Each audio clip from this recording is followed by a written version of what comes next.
आम घर आसी कौन आज देखिया चल बापा बो पठे आज बस रे आम पाखक कौन आज स्पेशल अच्छी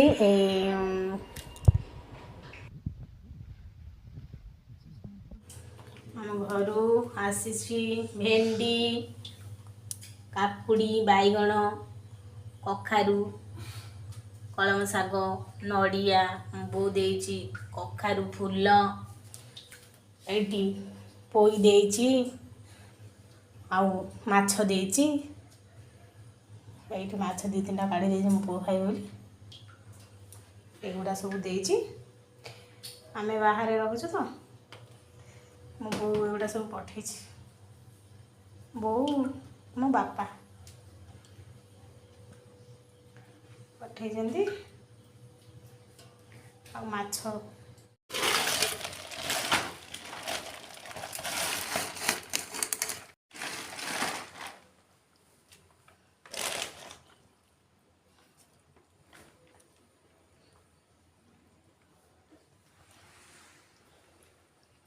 आम घर स्पेशल जिनस